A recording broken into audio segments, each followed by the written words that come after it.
Have you ever wondered what happens if you open an airplane door mid-flight? You're not alone. This thought crosses many people's minds. But the reality is a mix of fascinating science, strict safety measures, and serious consequences. Let's break down exactly what would happen if someone actually tried it. First, let's clear up the biggest myth. During a normal flight at cruising altitude, it is physically impossible to open the aircraft's main door. And the reason isn't just because it's locked, it's because of something called pressurization. When a plane is flying high in the sky, the air outside is extremely thin. To keep passengers comfortable and alive, the cabin is pressurized to mimic a much lower altitude. That means the air pressure inside the plane is way higher than the air pressure outside. This difference creates a force pushing against the door that's so strong it would take thousands of pounds of force to overcome it. No human, no matter how strong, can pull that off mid-flight. Commercial airplane doors are designed as plug-type doors, meaning they're slightly bigger than the hole they cover. They open inward before swinging out. When the plane is pressurized, the door is essentially sealed shut by the air pressure itself, like a giant invisible hand holding it in place. Even if someone managed to unlock the handle, the door would still be pinned shut.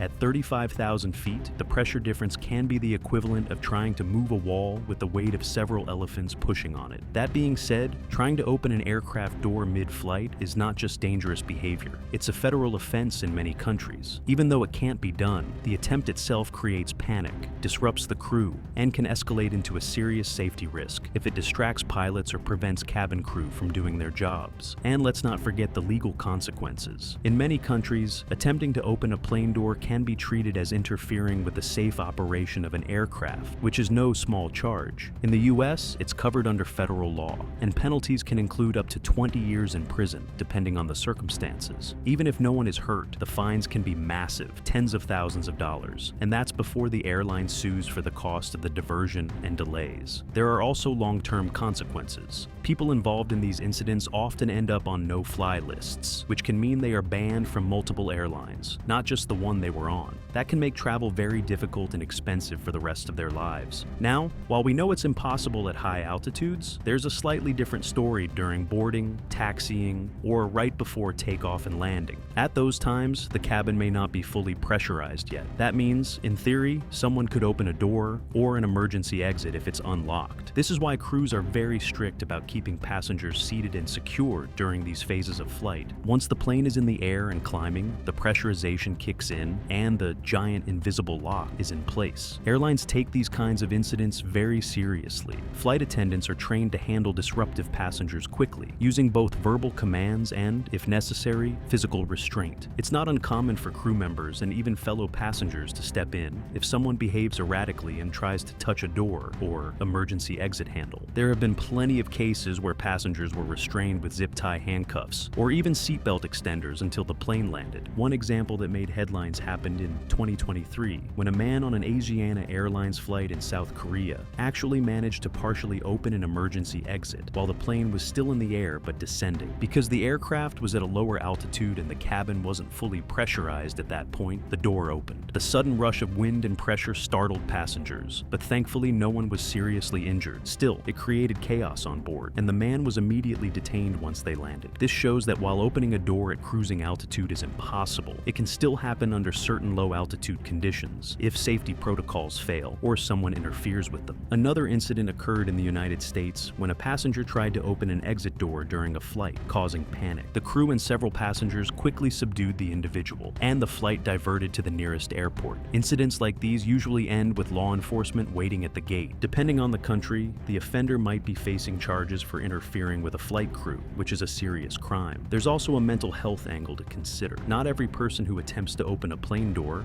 is acting out of malice. Sometimes these situations involve passengers experiencing severe anxiety, panic attacks, or mental health crises. That doesn't make the act any less dangerous or less of a legal issue, but it can help explain why these incidents happen. Flight crews are trained to de-escalate situations when possible, offering reassurance or seating changes to distressed passengers before things get out of hand. A lot of passengers worry about sitting near emergency exits because of this, but those seats are assigned only to people who meet certain requirements, including being physically capable and willing to operate the exit in an emergency. Before takeoff, flight attendants specifically brief these passengers on how the doors work and make sure they understand not to touch anything unless instructed in an actual emergency. Modern aircraft doors also have multiple safety mechanisms. Even if someone grabs the handle, there are lock indicators, levers, and latches that all have to be moved in sequence for the door to even budge. And when the plane is in the air, those mechanisms are reinforced by pressurization. In short, the system is designed so that human error or deliberate tampering won't cause a catastrophic opening at altitude. Some people also confuse the main passenger doors with the cargo doors or landing gear hatches. Those are separate and cannot be accessed from the passenger cabin during flight, so there's no backdoor route for someone to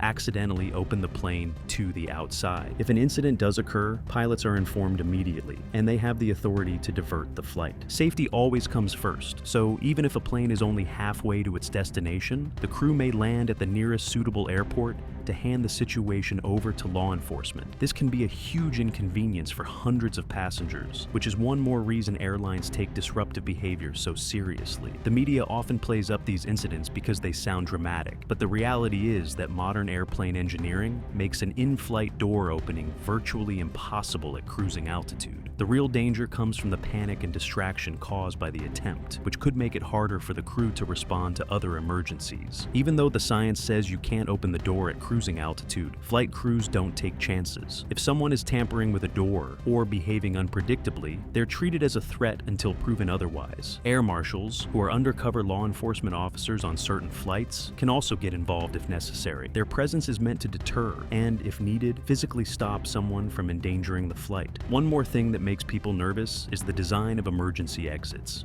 They have handles right in plain sight, which might seem like a temptation for curious kids or confused passengers. But again, the combination of locks, safety catches, and pressurization means those handles aren't as easy to operate as they look. Flight attendants are also very observant and often spot suspicious behavior before it escalates. If you've ever noticed, the doors are also equipped with slides that deploy automatically when opened in emergency mode on the ground. That's another reason crews keep them secure during flight. You wouldn't want a massive inflatable slide popping out at 500 miles an hour. For anyone worried about safety, the takeaway is simple. You can relax. Airplane doors aren't going to just swing open in the middle of the sky. The engineering, the training, and the protocols in place make sure of that. The rare cases you hear about in the news are usually at low altitudes or on the ground, and they're dealt with quickly and decisively. Still, it's important for passengers to understand the seriousness of tampering with aircraft doors. Even joking about it can get you in trouble. Crew members don't have the luxury of assuming someone's just kidding